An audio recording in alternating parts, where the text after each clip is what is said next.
শরীফুলের অগ্নিঝরা গতির সাথে দুর্দান্ত ইনসুইং আর আউটসুইং এ এবার পুরোপুরি কুপোকাত টিম পাকিস্তান। একাদশে ফিরেই আবারও নিজের চমক দেখালেন যুব বিশ্বকাপ জয়ী এই পেসার। শরীফুলের অপ্রতিরোধ্য বল এদিন ব্যাট খুলে খেলা তো দূরে থাক, বুঝতেই পারেননি পাক ব্যাটাররা।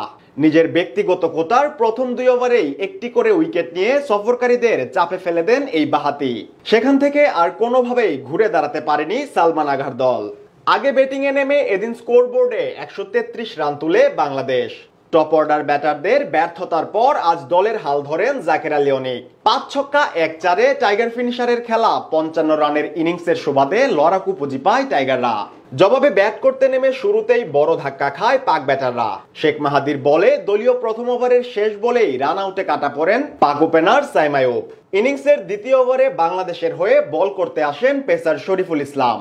প্রথম বলে 4-এর মার গুনলেও তার 1 বল পরেই দলকে দারুণ ব্রেক থ্রু এনে দেন এই বাহাতি। ওভারের তৃতীয় বলে শরীফুলের ইনসুইং ডেলিভারি বুঝতেই পারেননি পাক ব্যাটার মোহাম্মদ হ্যারিস। এলবিডব্লিউর ফাঁদে পড়ে গোল্ডেন ডাক মেরে বিদায় নেন এই তারকা ব্যাটার। দলীয় ইনিংসের চতুর্থ ওভারে আবারও আক্রমণে আসেন শরীফুল। এবার প্রথম বলেই গতির ঝড়। ঘন্টায় 137 কিলোমিটার গতিতে ছুটে আসা শরীফুলের বলে কোন রকমে প্রাণ বাঁচিয়ে সিঙ্গেল নেন পাক অধিনায়ক সালমান আঘা। পরের বলেই আবারও বাজিমাত করলেন টাইগার পেসার।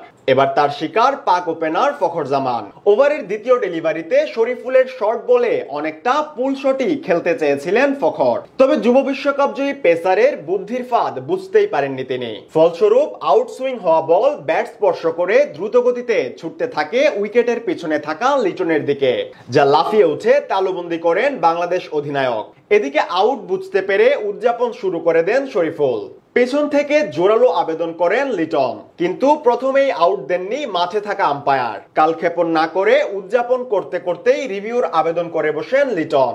অবশ্য আউটের জন্য শেষ পর্যন্ত রিভিউ পর্যন্ত যেতে হয়নি টাইগারদের। লিটন শরীফুলের জোরালো আবেদন আর উদযাপনের আত্মবিশ্বাস দেখে কয়েক সেকেন্ড পরেই মাঠে থাকা আম্পায়ার আঙুল উঁচিয়ে জানিয়ে দেন আউটের সিদ্ধান্ত। আম্পায়ারের এমন সিদ্ধান্তে মুহূর্তের জন্য তৈরি হয় এক নাটকীয়তা। তাতে অবশ্য অবাক হননি পাক ওপেনার, কারণ বল যে ব্যাটে লেগেছে সেটা তার কাছেও স্পষ্ট, যার সুবাদে মাত্র 8 রানে বিদায় নিতে হয় ফখর জামানকে। এর মাধ্যমে দলীয় 14 রানে পতন হয় পাকিস্তানের 3-3টি উইকেট। এরপর ওভারের পরের 4টি বলও স্বাচ্ছন্দ্যে খেলতে পারেননি হাসান নওয়াজের মতো সামর্থ্যবান ব্যাটার। শরীফুলের এমন অবিশ্বাস্য বোলিং এর পর একে একে বিপর্যয় নামে প্রতিপক্ষের টপ অর্ডারে। এমনকি মাত্র 15 রান তুলতেই পতন হয় 5 উইকেটের।